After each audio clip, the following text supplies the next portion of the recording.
Hi అండి, అందరికీ నమస్తే. అందరు ఎలా ఉన్నారు? నేను చాలా బాగున్నాను. మీరందరూ కూడా ఆనందంగా ఆరోగ్యంగా ఉండాలని ఆ దేవుణ్ణి మనస్ఫూర్తిగా కోరుకుంటున్నాను. అయితే ఈరోజు కూడా ఒక మంచి వీడియోతో మీ ముందుకు వచ్చేసాను. అలాగే మీ అందరికీ కూడా ఎంతో కొంత యూజ్ అవుతుందని అనుకుంటున్నాను. అయితే ఈరోజు 2వ తిరుమల శనివారం పూజ ఎలా చేసుకున్నానో అనేది మీ అందరితో షేర్ చేసుకోబోతున్నాను. అయితే ఈ తిరుమల శనివారం అనేది ఈరోజు ఏకాదశితో కలిసి వచ్చింది. ఈరోజు పూజ చేసుకుంటే ఎంతో పుణ్య ఫలితాలు లభిస్తాయని మన పండితులు చెప్తున్నారు. ఈరోజు స్వామివారికి ఎంతో ఇష్టమైన రోజు. ఏకాదశి తిథి అంటే స్వామివారికి చాలా ఇష్టం అన్నమాట. వీడియోలోకి వెళ్ళే ముందు ఒక చిన్న మాట అండి, మీకు నా పూజా విధానం నచ్చినట్లయితే ఒక లైక్ చేయడం అసలు మర్చిపోవద్దు. మీరు చేసే లైక్ వల్ల మరొక 10 మందికి యూజ్ అవుతుంది. అలాగే మన ఛానల్ కొత్తగా చూసినట్లయితే ప్లీజ్ సబ్స్క్రైబ్ చేసుకోండి, అలాగే షేర్ చేయండి. ఈ తిరుమల శనివారం పూజ చేసుకోవాలనుకున్న వాళ్ళు మన పూజా మందిరంలో అయినా చేసుకోవచ్చు, లేదా సపరేట్గా ఒక పీటను ఏర్పాటు చేసుకుని పూజ చేసుకోవచ్చండి. మీ పూజా మందిరంలో కనుక ప్లేస్ ఉన్నట్లయితే మీ పూజా మందిరంలో ఆ వెంకటేశ్వర స్వామికి పూజ చేసుకోండి. లేదు మాకు ప్లేస్ లేదనుకునే వాళ్ళు ఒక పీటను ఏర్పాటు చేసుకొని ఆ పీటకి చక్కగా పసుపు రాసి బియ్య పిండితో ముగ్గు వేసుకొని పసుపు కుంకుమలతో అందంగా అలంకరించుకొని ఒక జాకెట్ ముక్క వేసుకోండి. ఆ తర్వాత స్వామివారి ఫోటో అని పెట్టుకొని పూజ చేసుకోవాలి. ఫోటో ఉంటే ఫోటో పెట్టుకోండి, లేదా విగ్రహం ఉన్న విగ్రహం రూపంలో అయినా పెట్టుకొని పూజ చేసుకోవచ్చు. ఇక్కడ నేను చక్కగా స్వామివారికి గంధం కుంకుమ బొట్లను పెట్టి అందంగా అలంకరించుకున్నాను. ఆ తర్వాత విగ్రహాన్ని కూడా ఏర్పాటు చేసుకున్నాను. నా దగ్గర విగ్రహం ఉంది కాబట్టి పెట్టుకున్నానండి. మీ దగ్గర ఉంటే పెట్టుకోండి, లేకపోతే ఫోటోని పెట్టుకొని చక్కగా పూజ చేసుకోండి. అలాగే ఈరోజు తిరుమల శనివారము, అందులో ఏకాదశితో కలిసి వచ్చింది కాబట్టి స్వామివారి నామం ఇట్లా మనం పీట మీద జాయిటి ముక్క వేసుకున్నాం కదండి. ఆ జాయిటి ముక్క మీద ఇలాగా నేను గంధంతో ఇలాగ స్వామివారి నామాన్ని వేసుకుంటున్నాను. అదే కనుక మీరు పీట కాకుండా పూజా మందిరంలోనే చేసుకోవాలనుకుంటే పూజా మందిరం దగ్గర అంత ప్లేస్ ఉండొచ్చు, ఉండకపోవచ్చు. అలా కుదరని వాళ్ళు ఒక చిన్న ఇత్తడి ప్లేట్ మీద ఇలా నామం వేసుకొని ఆ స్వామివారి దగ్గర పెట్టుకొని పూజ చేసుకోండి. ఈరోజు నామం వేసుకుంటే చాలా అంటే చాలా మంచిది. అయితే తిరుమల శనివారాలు అయితే స్టార్ట్ అయ్యాయండి. అందులో ఒక వారం అయితే అయిపోయింది. అయితే ఈ తిరుమల శనివారాలు అందరికీ కూడా తెలియచ్చు, తెలియకపోవచ్చు. అందుకే వివరంగా చెప్పబోతున్నాను. అయితే వీడియోని ఎక్కడా కూడా స్కిప్ చేయకుండా చివరి వరకు చూడండి. అప్పుడే మీ అందరికీ కూడా అర్థమవుతాయి.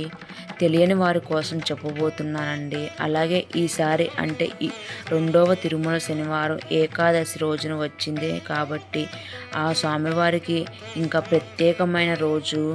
సాధారణంగా ప్రతి నెలలో 2 ఏకాదశులు వస్తాయి. ఏకాదశి తిథి అంటే శ్రీ మహావిష్ణుకు అంకితం చేయబడినది రోజు కాబట్టి భాద్రపద మాసంలో బహుళ ఏకాదశి శనివారం నాడు వచ్చింది. ఈ ఏకాదశి అంటేనే విష్ణువు దేవుడికి చాలా ఇష్టమైనది. అందులోనూ శనివారం నాడు ఏకాదశి రావడం చాలా ప్రత్యేకమైనది కాబట్టి ఈ తిరుమల శనివారం పూజ చేసుకుంటే కోటి జన్మల పుణ్య ఫలితాలు లభిస్తాయని మన పండితులు చెప్తున్నారు. అయితే ఈ తిరుమల శనివారం రోజు పూజ చేసుకోవాలనుకున్న వాళ్ళు ఇంట్లో ఎలాంటి కష్టాలున్నా కూడా ఆ స్వామివారికి చెప్పుకుంటే ఎలాంటి కష్టాలైనా ఈరోజు తీరిపోతాయని మన పండితులు చెప్తున్నారు. అలాగే ఒక నమ్మకం కూడా అండి మనకి. అలాగే ఈరోజు భక్తి శ్రద్ధలతో పూజ చేస్తారో ఎలాంటి కోరికలైనా నెరవేరుతాయని మన పండితులు చెప్తున్నారు. అలాగే తిరుమల శనివారం రోజు పూజ చేసుకోవాలనుకున్న వాళ్ళు ఖచ్చితంగా ఈ పూజలో పిండి దీపాలను అయితే ఏర్పాటు చేసుకోవాలి. నేను చక్కగా స్వామివారి విగ్రహం పెట్టుకున్నాను. అలాగే మనం ఏ పూజ మొదలుపెట్టినా ఆ విఘ్నేశ్వరికి పూజ చేసుకోవాలి కాబట్టి నేను విఘ్నేశ్వరుని విగ్రహాన్ని కూడా పెట్టుకున్నానండి. ఇలా పెట్టుకొని చక్కగా దీపారాధన కుందులు చక్కగా గంధం కుంకుమ బొట్లను పెట్టుకుని ఆవునైనా వడ్డించుకొని సిద్ధం చేసుకొని పెట్టుకున్నాను. అలాగే పిండి ప్రమిదలను కూడా ఏర్పాటు చేసుకున్నాను. ఈ పిండి ప్రమిదలు వచ్చేసి 7 పెట్టుకోవచ్చు, లేదా 7 కంటే 2 ఎక్స్ట్రా అయినా పెట్టుకోవచ్చు. ఎందుకంటే ఆ స్వామివారికి అసలు కంటే కూడా వడ్డీ అంటే చాలా ఇష్టం కాబట్టి మీకు కుదిరితే 7 పిండి ప్రమిదలు పెట్టుకోండి, లేదా 2 పిండి ప్రమిదలైనా పెట్టుకొని పూజ చేసుకోవచ్చు. నేను ఇక్కడ మొదటి తిరుమల శనివారం రోజు 7 పిండి దీపాలను పెట్టుకొని స్వామివారికి చక్కగా కర్పూరం బిళ్ళలతో గోవిందనామాల పూజ చేసుకున్నాను. ఆల్రెడీ మన ఛానల్లో పోస్ట్ చేశానండి, కుదిరితే ఒకసారి చెక్ చేయండి. అలాగే రెండో తిరుమల శనివారం రోజు తులసి దళాలతో చక్కగా పూజ చేసుకోవాలని చెప్పి నేను ఇలా ఒక పూజను అయితే ఏర్పాటు చేసుకున్నాను. అలాగే పిండి ప్రమిదలు వచ్చేసి నేను 9 పిండి ప్రమిదలను ఏర్పాటు చేసుకున్నానండి. ఎందుకంటే ముందుగా మీకు చెప్పినట్టే స్వామివారికి అసలు కంటే వడ్డీ ఎక్కువ ఇష్టం కదండి. వడ్డీతో సహా నేను స్వామివారికి సమర్పించుకున్నాను. అలాగే స్వామివారికి ముందుగా పూజ చేసే ముందు ఆ విఘ్నేశ్వరికి ధూపదీప నైవేద్యాలన్నీ సమర్పించాలి. స్వామివారి పాదాల దగ్గర పసుపు, కుంకుమ, అలాగే కొన్ని అక్షింతలు, పుష్పాలు అన్నీ స్వామివారికి సమర్పించి అగరబత్తుల ధూపం సమర్పించాలి. ఆ తర్వాత నైవేద్యంగా బెల్లాన్ని సమర్పించుకోవాలి. ఇక్కడ నేను అందంగా అలంకరించుకోవటం కోసము ఇలాగా వెండి ప్రమిదలను కూడా పెట్టుకున్నానండి. వెండి దీపాలను కొన్ని ఏర్పాటు చేసుకున్నాను. అలాగే శంకుచక్ర దీపాన్ని కూడా నామంతో కలిసి ఉన్న దీపారాధన కూడా చేసుకున్నాను. ఆ విఘ్నేశ్వరికి ధూపదీప నైవేద్యాలన్నీ సమర్పించుకున్నాను. ఎందుకంటే మనం ఆ విఘ్నేశ్వరికి పూజ చేయాలంటే మనం పూజ చేసే టైంలో మనం ఏదైనా తప్పులు చేసినా ఆ స్వామివారు క్షమించాలి. కాబట్టి ఆ స్వామివారు క్షమించమని మనం ఆ స్వామివారికి పూజ చేసుకోవాలి. అలాగే మన పూజలో ఎలాంటి విఘ్నాలు లేకుండా ఉండాలి స్వామి అని చెప్పి స్వామివారికి ఏమైనా శ్లోకాలు వచ్చినట్లయితే శ్లోకాలు కూడా చదువుకోవచ్చు. అలాగే అగరబత్తులతోటి పిండి దీపారాధన కూడా నేను స్వామివారికి వెలిగించుకున్నాను. ఇలా పిండి దీపారాధన చేసుకున్న తర్వాత స్వామివారికి గోవిందనామాలతోటి పూజ అయితే ఏర్పాటు చేసుకోవాలండి. ఇకపోతే మన హిందూ ధర్మశాస్త్రం ప్రకారం దీపారాధన అంటే చాలా శక్తివంతమైనది. దీపం వెలిగించిన మరుక్షణమే ఆ ప్రాంతమంతా చాలా పవిత్రంగా మారిపోతుంది. ముక్కోటి దేవతలందరూ కూడా ఆ దీపం వెలుగులోనే నివసిస్తారు. కాబట్టి ఎవరైతే అన్ని నియమాలను పాటిస్తూ ఇంట్లో దీపారాధన చేసుకుంటారో అలాంటి ఇంట్లో దేవతల ఆశీర్వాదం తప్పకుండా ఎల్లప్పుడూ కలుగుతాయి. ఇంట్లో ఎలాంటి కష్టాలున్నా కూడా పోతాయని మన నమ్మకం. ఇంట్లో పూజ చేయాలంటే ఖచ్చితంగా ఇల్లంతా శుభ్రం చేసుకోవాలండి.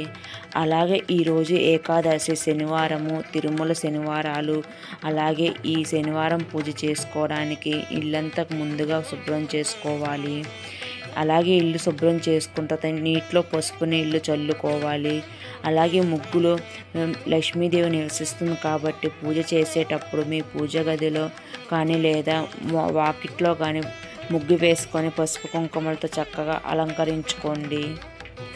అప్పుడే మీరు చేసే పూజలకు అంత పుణ్య ఫలితాలు లభిస్తాయి.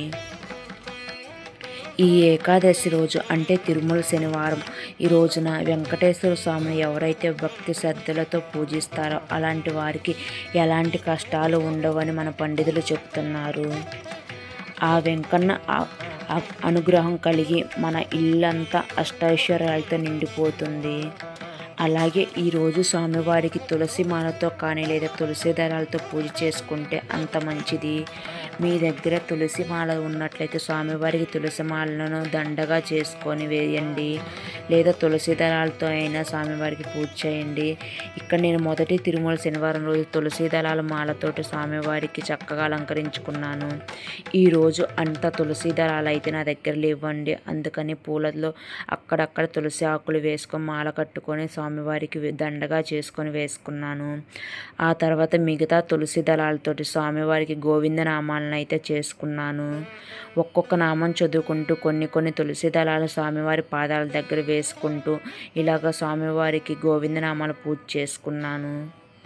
ఈరోజు కనుక మీరు మొదటి శనివారం రోజు పూజ చేసుకున్నట్లయితే కనీసం రెండో శనివారం రోజైనా ఇలా పూజ చేసుకోండి. తులసి దళాలు ఉన్నట్టయితే తులసి దళాలతో పూజ చేసుకోండి, లేదా కర్పూరం బిళ్ళలతో అంటే పచ్చ కర్పూరం కానీ లేదా మామూలు కర్పూరం బిళ్ళలు ఉంటాయి కదండి దానితో కానీ ముద్ద కర్పూరంతో కానీ ఈ 3 రకాల కర్పూరం మీ దగ్గర ఏది ఉన్నా పర్లేదండి. అది ఒక్కొక్కటి వేసుకుంటూ ఒక్కొక్క నామం చదువుకోండి. అలాగే కర్పూర బిళ్ళలతో పూజ చేసుకున్నట్లయితే ఆ తర్వాత ఆ కర్పూర బిళ్ళలు ఏం చేయాలనేది కూడా నేను మొదటి శనివారం రోజు పూజ చేశాను కదండి, ఆ వీడియో మన ఛానల్లో ఉంది, మీరు చెక్ చేయండి ఒకసారి. అలాగే ఈరోజు తులసి దళాలతో పూజ చేసాం. ఈ తులసి దళాలు అనేది మన చెట్టపాదుల్లో కానీ లేదా పారే నీటిలో కానీ వేయండి. అలాగే తులసి మాల కనుక స్వామివారికి వేసినట్లయితే ఆ తులసి మాలను కనుక మీరు వాకిటికి కనుక దండలాగా వేసుకోవచ్చు. అలాగే స్వామివారికి ఎంతో ఇష్టమైన నైవేద్యంగా సమర్పించారు కాబట్టి స్వామివారికి ఈరోజు పానకం వడపప్పును నైవేద్యంగా సమర్పించాను. ఈ పానకం వడపప్పు అంటే స్వామివారికి చాలా ప్రీతికరమైన నైవేద్యం అండి. స్వామివారికి ఈరోజు పానకం వడపప్పు తప్పకుండా సమర్పించండి. అలాగే పండ్లను కూడా నేను సమర్పించుకున్నాను స్వామివారికి. ఏకాదశి రోజున ఇంట్లో పూజ చేసుకుంటే మీ ఇంట్లో ఎలాంటి కష్టాలు లేకుండా ఉంటుందని ఒక నమ్మకం. ఏకాదశి రోజున ఎన్నో శుభయోగాలు కలిసి వచ్చాయి కాబట్టి ఈ ఏకాదశి రోజు ప్రతి ఒక్కరూ ఇంట్లో పూజ చేసుకొని ఉంటారు. అలా పూజ చేసుకొని లేని వారు కనీసం ఈ పూజ అనేది బ్రహ్మముహూర్తంలో చేసుకుంటే చాలా మంచిదండి. అలా కుదిరిన వాళ్ళు కనీసం 7 గంటల సమయం నుంచైనా పూజ చేసుకోండి. లేదు మాకు మార్నింగ్ టైంలో కుదరదు అనుకునే వాళ్ళు సాయంత్రం సమయంలో అయినా, మీరు సంధ్యా సమయం అంటారు కదండి, సంధ్యా సమయంలో అయినా స్వామివారికి చక్కగా పిండి దీపాలను పెట్టుకొని పూజ చేసుకోండి. ఈరోజు మాత్రం ఖచ్చితంగా పిండి దీపాలను వెలిగించుకోండి. అలాగే నైవేద్యం కూడా సమర్పించండి. పానకం వడపప్పు పిండి దీపాలు 2 లేదా 5, 7, 9 ఇలా పెట్టి చేసుకోవచ్చండి. అలాగే స్వామివారికి నేను కొబ్బరికాయను కూడా కొట్టుకున్నాను. ఈరోజు స్వామివారికి కొబ్బరికాయ కొట్టుకున్న తర్వాత ఎంతో సంతోషం అనిపించిందండి. ఎందుకంటే ఆ కొబ్బరికాయలో వచ్చిన పువ్వును చూసి చాలా సంతోషంగా అనిపించింది. ఆ తర్వాత స్వామివారికి ధూప దీప నైవేద్యాలన్నీ సమర్పించుకున్నాను చక్కగా. ఏడుకొండల వాడికి పూజ చేసుకోవటం వల్ల ఎంతో మనసు ప్రశాంతత అనిపించింది. ఏ కోరికైనా స్వామివారు నెరవేరుస్తారని ఒక నమ్మకం. అలాగే పిండి ప్రమిదల పైన కూడా చందనం కుంకుమలతో చక్కగా నామం వేసుకోండి. అలాగే దీపారాధనలో కూడా ఆవు నెయ్యిని కానీ నువ్వుల నూనె కానీ వేసుకోండి. దీపారాధన చేసుకుంటే స్వామివారికి మీరు ఏదైనా కోరిక చెప్పుకోవాలనుకుంటే ఆ స్వామివారికి చెప్పుకొని దండం పెట్టుకోండి. ఏ కోరిక అయినా సరే ఈరోజు చెప్పుకుంటే స్వామివారు తప్పకుండా నెరవేరుస్తారు. పిల్లల కోసం లేదా ఆరోగ్యం కోసము, ఉద్యోగం కోసం ఇలా ఏదైనా స్వామివారికి చెప్పుకోండి. అలాగే స్వామివారికి కర్పూర బిళ్ళలతో పూజ చేసుకోవాలనుకోండి చేసుకోండి, లేదా తులసి దళాలతో అయినా పూజ చేసుకుంటే చాలా మంచిదండి. అలాగే మంచి ఫలితాలు కూడా లభిస్తాయి. అయితే ఈ తిరుమల శనివారం పూజ చేయాలంటే ఆనవాయితీ ఆచారం ఏమైనా ఉండాలా అంటే అలాంటివి ఏమీ ఉండాల్సిన అవసరం లేదండి. ఎప్పుడైనా సరే మీరు చేయకపోయినా సరే కొత్తగా చేసుకోవాలనుకున్న వారైనా సరే చేసుకోవచ్చు. ఈ పూజ చేసేటప్పుడు పాటించవలసిన కొన్ని నియమాలు ఏంటంటే ఉపవాసం ఉండి చేసుకోవాలనుకుంటే చేసుకోండి, లేదు కుదరదు ఆ రోజు అనుకుంటే పూజ చేసినంత వరకు ఏమీ తినకుండా పూజ చేసుకుంటే చాలా మంచిదండి. ఇది నా పూజా విధానం. మీకు నచ్చినట్లయితే ప్లీజ్ ఒక లైక్ చేయండి, షేర్ చేయండి, సబ్స్క్రైబ్ చేసుకోండి. థ్యాంక్ యూ ఫర్ వాచింగ్ అని మరొక వీడియోతో కలుద్దాం. బాయ్.